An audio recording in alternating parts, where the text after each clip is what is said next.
Alors Audrey, les médecins continuent d'exprimer leur frustration et leur colère avec l'adoption du projet de loi 2. Et ça risque de faire jaser à l'Assemblée nationale aujourd'hui. Ça risque de donner lieu à des échanges corsés pendant la période de questions. Mais oui, hier, on a entendu les fédérations de médecins chez nous s'exprimer sur le sujet. Mais là, c'est le Collège royal qui a des médecins et chirurgiens du Canada qui s'est dit préoccupé par l'adoption de cette loi-là. On dit que les changements aux politiques doivent être mis en œuvre de façon durable avec l'appui des prestataires de soins.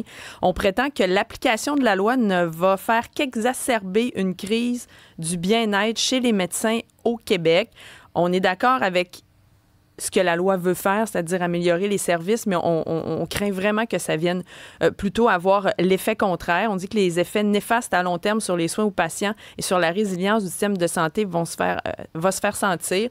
Et on demande au gouvernement du Québec de revoir son approche, de rechercher des solutions viables à long terme pour un accès rapide aux soins de santé. Donc, on dit que ces règlements-là sur les objectifs, ça fait abstraction des contributions des médecins, notamment en recherche et en formation, et aussi qu'on ne reconnaît pas la valeur des activités professionnelles des médecins. Ça a été dénoncé aussi par les fédérations. De débat à l'Assemblée nationale, mais c'est quand même intéressant là, parce que les partis d'opposition se sont quand même campés de façon différente des uns des autres. Le Parti libéral qui essentiellement reprend la position des médecins, les assure qu'il va retirer le projet de loi.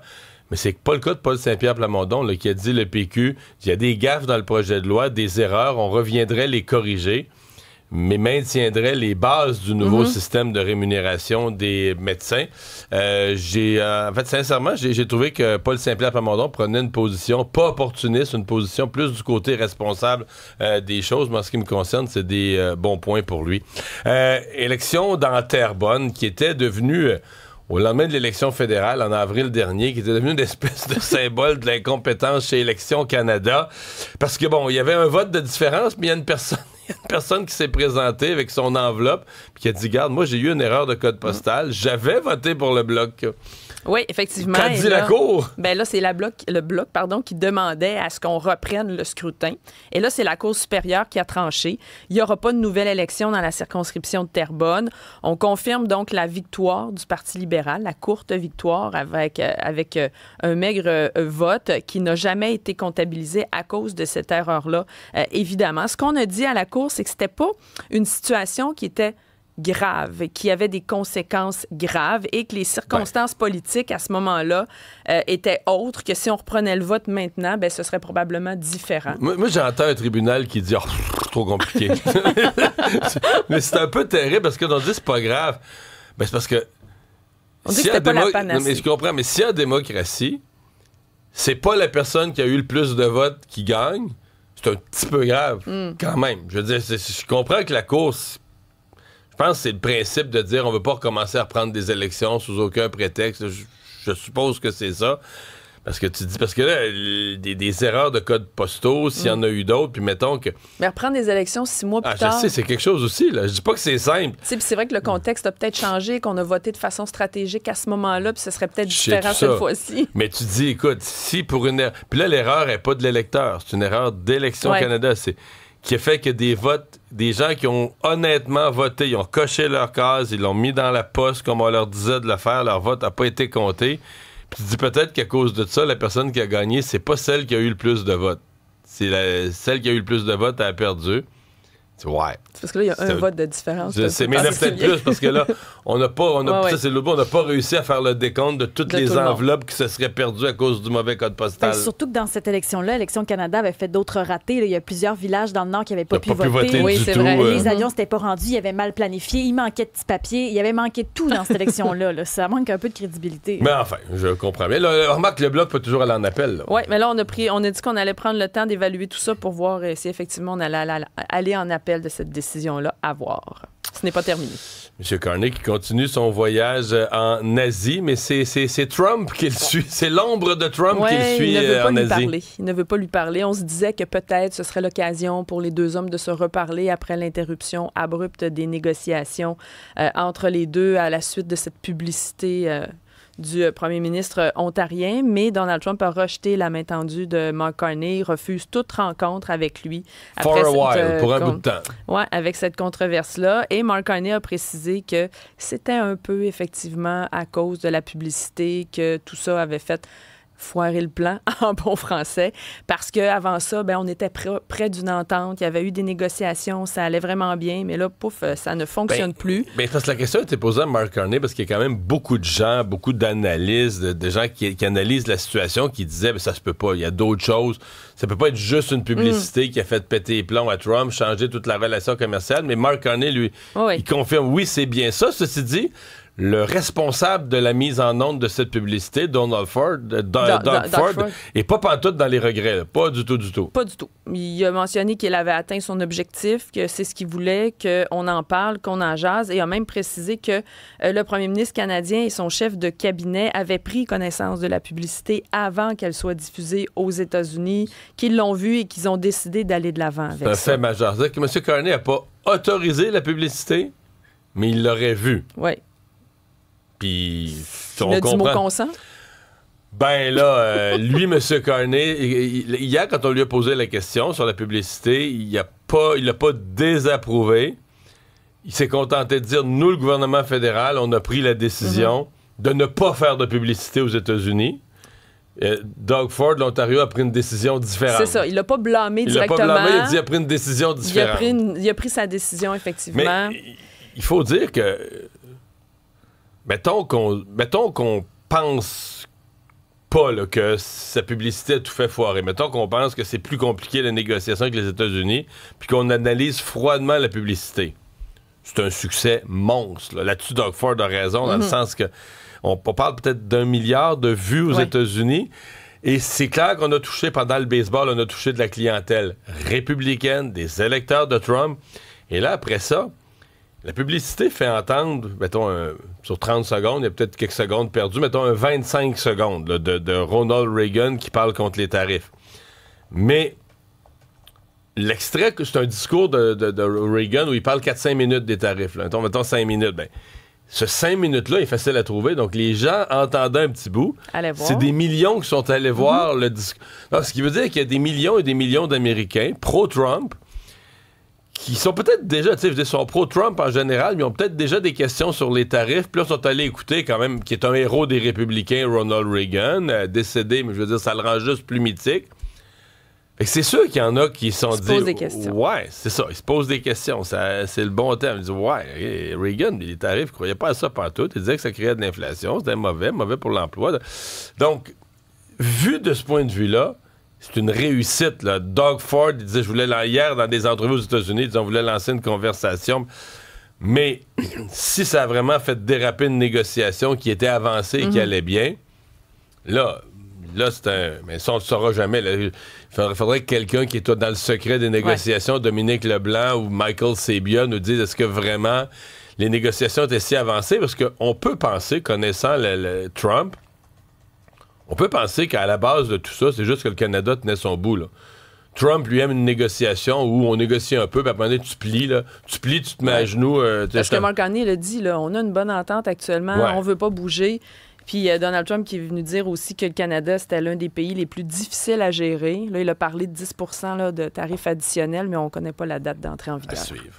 Bébé abandonné est décédé hier à Longueuil. Il y a eu une arrestation en cours de journée. Oui, histoire épouvantable. C'est survenu lundi matin. C'est le deuxième enfant en moins d'un mois à Longueuil.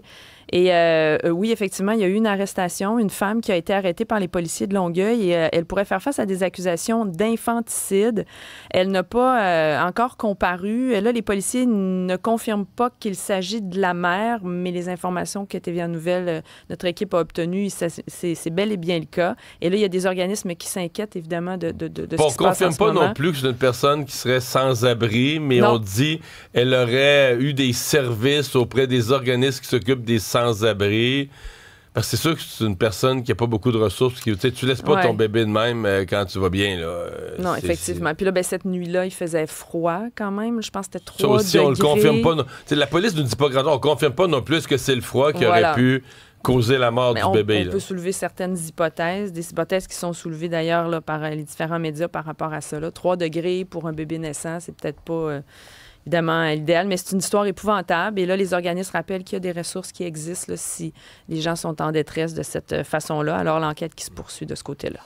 Et on comprend de plus en plus que la grève, en fait, je devrais dire les grèves, parce qu'il y a les chauffeurs puis il y a les employés d'entretien. Donc, les 2 grèves à la STM, vont faire que le mois de novembre, en transport en commun à Montréal, on oublie ça. Là. Déjà, il y a plusieurs personnes qui ont décidé de ne pas prendre leur passe mensuelle ce mois-ci, effectivement. Parce qu'effectivement, il y a ces grèves-là qui pourraient s'éterniser tout le mois de novembre. La dernière, c'était sur 2 semaines.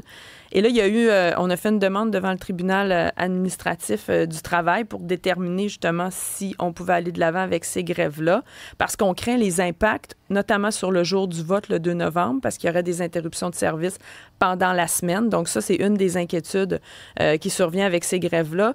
Et il y a des impacts aussi pour les gens qui ont besoin d'aller chercher des paniers dans les banques alimentaires parce qu'ils n'ont pas de transport ça, on l'avait en commun. peut-être pas vu venir. Là. Les gens des banques alimentaires disent les 6 journées de grève durant le mois d'octobre, ça s'est fait ressentir. Il y avait moins de monde aux banques alimentaires, moins de bénévoles. Oui, effectivement. Puis là, ça va durer tout le mois de novembre. Mais là, on dit que c'est près de la moitié moins de demandes d'aide alimentaire actuellement. Et on craint aussi les campagnes pour les paniers de Noël. Et ça, on sait à quel point c'est important pour les banques alimentaires. On en parlait encore il y a quelques jours. Les banques alimentaires, il y a de plus en plus de gens. On a de moins en moins de produits. Là, s'il y a des impacts et qu'on ne peut plus aller porter les denrées non plus, ça va être catastrophique. À suivre. Le jour du vote aussi, ça me fatigue un peu. Là. Est-ce que c'est pas une journée... tu sais, quand les syndicats veulent démontrer un minimum de sens commun, de sens du bien-être commun, parce qu'ils nous disent toujours qu'ils font leur grève au nom de l'intérêt public. Parce que là, t'as déjà des gens qui sont pas inscrits sur la liste électorale, t'as des erreurs de liste électorale, t'as eu la grève de Poste Canada, puis là, t'as la grève du transport en commun. Il y a combien de monde qui pourront pas voter à cause des grèves? Sur les résultats. Effectivement. On avait annoncé l'adaptation québécoise, Isabelle, de Last Chef Standing. Oui, ça, c'est 24 chefs qui affrontent 24 défis en 24 heures. Imaginez le stress de suivre ça à la télé. Il y a d'ailleurs une campagne de recrutement. Là. Si vous êtes bon en cuisine, on dit que ça peut être des chefs exécutifs, des entrepreneurs, des auteurs, bref, il y a plein de... Mais là, en plus de bien cuisiner, il y a une notion d'endurance, parce que là, ça veut dire que le cadran repart à chaque heure, puis un nouveau défi. Oui. Puis tu sais, on le voit dans n'importe quelle émission de cuisine, là, on est stressé pour eux autres. Ben là, on apprend ce matin que c'est Julie Bélanger et Chuck Hughes qui seront les animateurs de cette compétition au printemps prochain. C'est déjà possible, d'ailleurs, là, on en a parlé dans les dernières semaines, mais on peut s'inscrire si jamais vous trouvez ça enlevant. On dit que ça prend des chefs audacieux, des cuisiniers passionnés, des amateurs de gastronomie prêts à se surpasser sur 24en24tva.ca. Moi, honnêtement, je fais brûler du gruau. Est-ce que vous seriez capable de faire ça? Moi, je fais brûler de l'eau chaude, fait que c'est encore pire. Mario, t'es notre seul espoir. Alors, moi, je cuisine, mais d'abord, je regarde toutes ces émissions-là, je détesterais cuisiner qu'un cadran. Là. En fait, même si j'étais capable de faire la recette dans le délai, j'haïrais avoir un cadran qui me pousse. Je pense que le pire, c'est les pâtisseries parce que c'est tellement précis. Ouais. Une petite affaire, là. Mais ça, 24 en 24, c'est-à-dire que on dirait que quand ils finissent, là, mettons, on regarde MasterChef, quand ils finissent après le cadran, t'as le goût de t'asseoir dans un fauteuil puis de faire... Fait que là, d'en repartir une autre tout de suite, là, puis 24 fois consécutives. 24 heures, à un moment donné, la fatigue, c'est difficile d'être rigoureux. Non, c'est une compétition. On comprend que ça va être spectaculaire, là, ça va être intéressant pour les téléspectateurs. T'imagines-tu, petite égratignure, avez-vous votre mercurochrome, madame? Est-ce que tu te brûles à la 23e heure? Charles-Antoine, c'est un match de baseball complètement fou auquel on a eu droit hier soir et cette nuit. Ça a duré 6h39 minutes. J'ai entendu dire qu'il y a quelqu'un dans la pièce qui s'est couché très, très tard, Audrey. Est-ce que tu t'es rendu à la 18e manche? Non, je me suis couché à la 16e. Wow, ça, c'est quand même assez impressionnant. Moi, j'ai décidé d'en écouter un. J'ai écouté un des 2 matchs. Okay. Je me disais, à un moment donné, il faut que j'aille me coucher et je vais rattraper ce matin. Parce que 18 manches, c'est 2 matchs. C'est 2 matchs. Pour vous donner une idée, là, en 7e manche, là, le Take Me Out to the Ball Game, ils l'ont joué 2 fois. Il y a eu une pause, la 14e manche, où on a remis la chanson. C'était le 2e plus long match de l'histoire des séries mondiales. Parce que si on prend des matchs en saison régulière, il y a déjà eu un 26 manches. C'était en 1920. Mais c'est le plus long match de l'histoire des Blue Jays. Ça s'est réglé à peu près juste avant 3 3 heures du matin, heure locale. Là-bas, il était presque minuit. Donc, le soleil était encore très, très présent au début de la rencontre, heure de Los Angeles. Mais il faisait nuit quand ça s'est réglé. Moi, je pensais te croiser en allant me coucher. Ouais, Sauf que c'est 18e manche, c'est Freeman, des Freddie Dodgers. Freeman. Ses parents ont passé une bonne partie de leur vie en Ontario. Il a la double citoyenneté canadienne et américaine. Circuit en 18e manche. En fait, ça égale le plus long match de l'histoire des séries mondiales qui s'était réglé en 18 manches en 2018 avec une victoire des Dodgers à l'époque. Mais qui avait perdu la série. Ouais, exact. Il avait gagné le plus long match. Écoute, où aller? Dans quelle direction? George Mais là, c'est-à-dire que là, c'est que ça prend... Faut rebondir vite pour les Blue Jays. Là, tu finis à 3 heures du matin, tu rejoues le lendemain soir. Puis là, tu peux plus perdre. Là, 3-1, ça deviendrait... en décalage horaire, là, même si les joueurs sont habitués de voyager. Là, les Dodgers sont à la maison, les Jays sur la route. C'est ce soir.